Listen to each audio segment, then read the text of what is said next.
Hey guys, in this month's Historical Fiction 101, I'm going to be sharing with you some recommendations for Korea.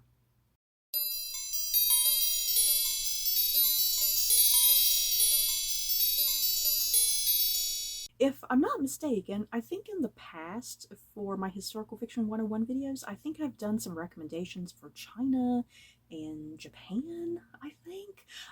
So yeah, it kind of occurred to me I've never specifically focused on Korea. So I did. I definitely managed to find 10 books that sounded pretty good that I think I definitely want to get, you guys.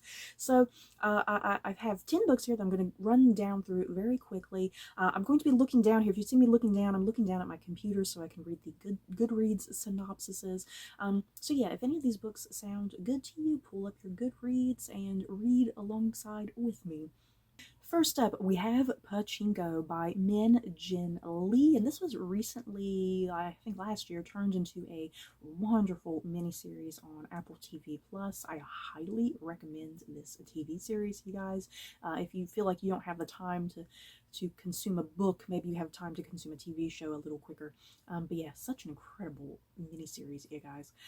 In the early 1900s, teenager Sunya, the adored daughter of a crippled fisherman, falls for a wealthy stranger at the seashore near her home in Korea. He promises her the world, but when she discovers she is pregnant and that her lover is married, she refuses to be bought. Instead, she accepts an offer of marriage from a gentle, sickly minister passing through on his way to Japan.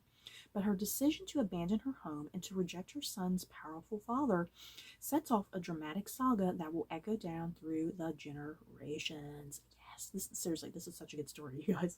The Island of Sea Women by Lisa C. Set on the Korean island of Jeju. You guys, I'm not Korean. There's a good chance I'm going to be butchering some of this.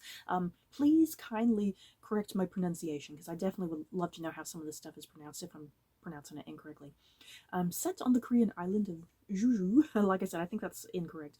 The Island of Sea Women follows Mija and Young Suk, two girls from very different backgrounds, as they begin working in the sea with their village's all-female diving collective. Yes, over many decades, through the Japanese colonialism of the 1930s and 1940s, World War II, the Korean War, and the era of cell phones and wetsuits for the women divers, Miya and Youngsuk develop the closest of bonds. Nevertheless, their differences are impossible to ignore. Miya is the daughter of a Japanese collaborator, forever marking her, and Youngsuk was born into a long line of Hanyeo, and I'm not quite sure what that is. I have to look that whenever I read this book. I have to kind of look up what that word means. And she will inherit her mother's position leading the divers. After hundreds of dives and years of friendship, forces outside their control will push their relationship to the breaking point. Daughters of the Dragon, and this is book one in this trilogy by William Andrews. In 1943, the Japanese tear young Yahi and her sister from their peaceful family farm to be comfort women for the Imperial Army. Before they leave home, their mother gives them a magnificent antique comb with an ivory inlay of a two-headed dragon, saying it will protect them. The sisters suffer terribly at the hands of the Japanese, and by the end of the war, Yahi must flee while her sister lies dying. Yahi keeps her time as a comfort woman a secret while she struggles to rebuild her life. She meets a man in North Korea who shows her what true love is, but the communists take him away in the middle of the night, and she escapes to the south. There, she finally finds success as the country rebuilds after the Korean War. However, when her terrible secret is revealed, she's thrown into poverty. In the depths of despair, she's tempted to sell the comb with the two-headed dragon that she believes has no magic for her. Then one day she discovers its true meaning and her surprising heredity. And now she must find the only person who can carry on the legacy of the two-headed dragon, someone she abandoned years ago. Ooh, yes, this sounds great. My sister has this trilogy, and I put it on my to-read list. The Silence of Bones by June Her. 1800 Korea. Homesick and orphaned, 16-year-old Seoul is living out the ancient curse. May you live in interesting times.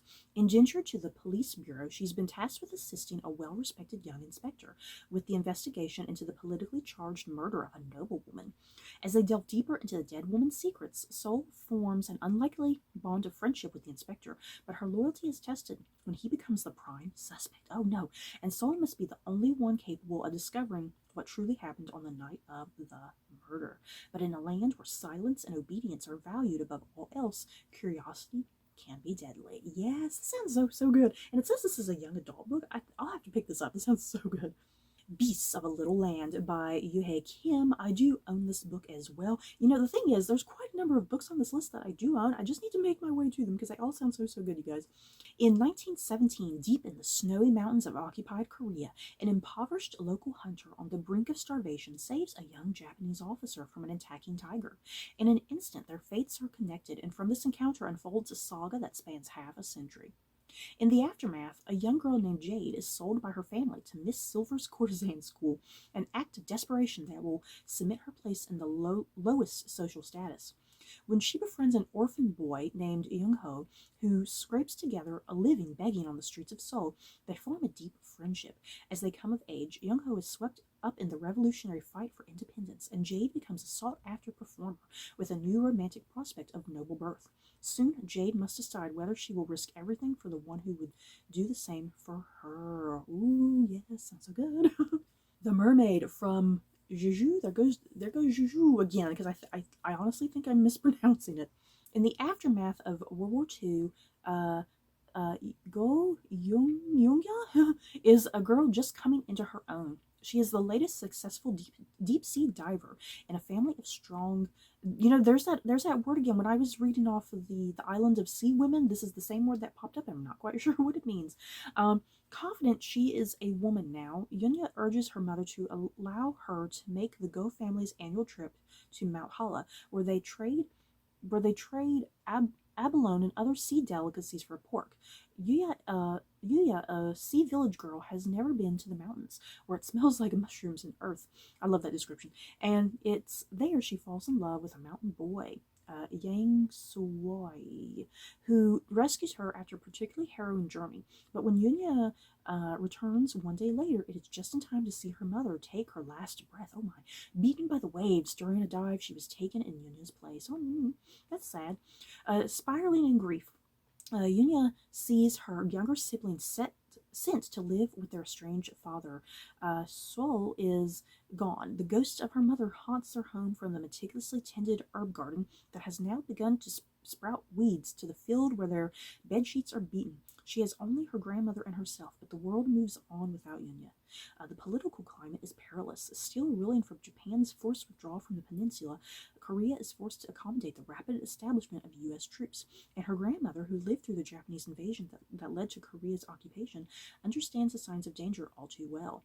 When Seoul is arrested for working with and harboring communists, and the perils of post-World War II overtake her homeland, Yunya must learn to navigate a tumultuous world unlike anything she's ever known.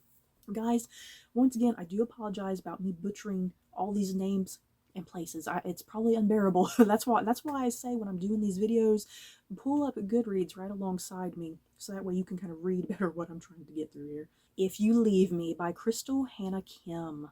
When the communist-backed army from the north invades her home, 16-year-old Hami Lee, along with her widowed mother and alien brother, is forced to flee to a refugee camp along the coast.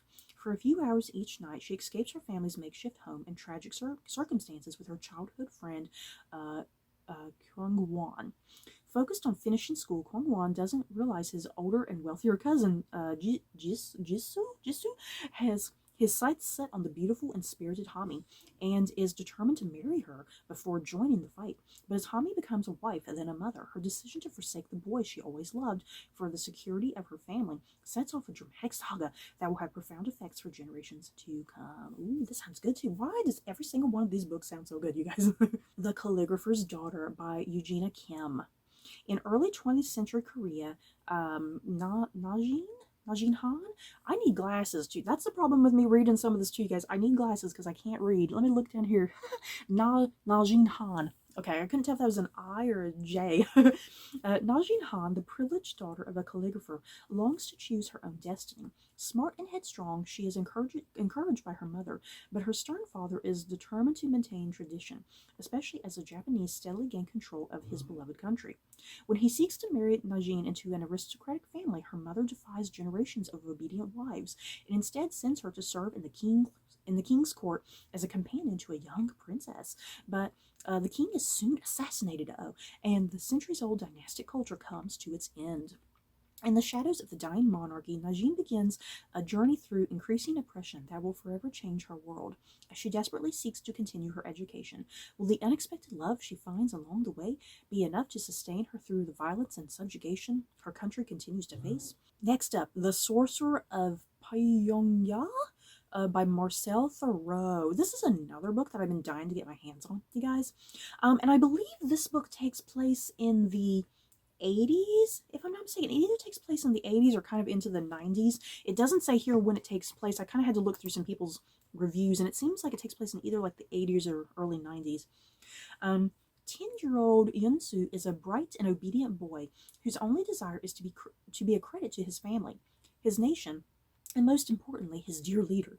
However, when he discovers a copy of the Dungeon Master's Guide left behind in a hotel room by a rare foreign visitor, a new and colorful world opens up to him.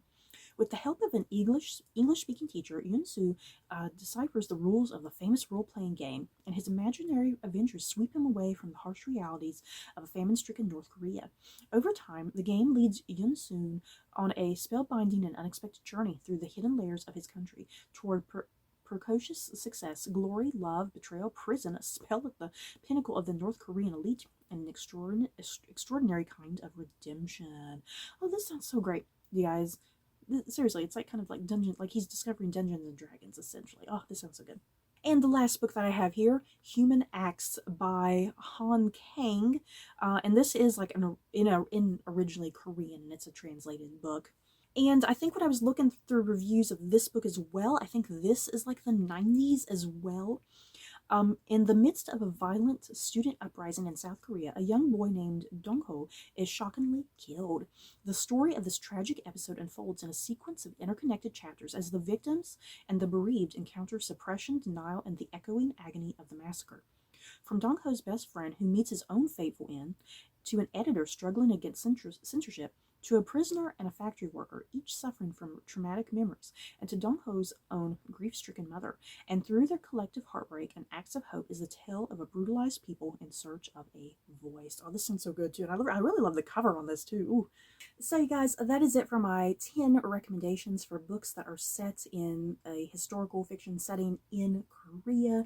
Seriously, every single one of these books sounds super amazing. I think I'm going to add every single one of them to my list to purchase at some point in the future.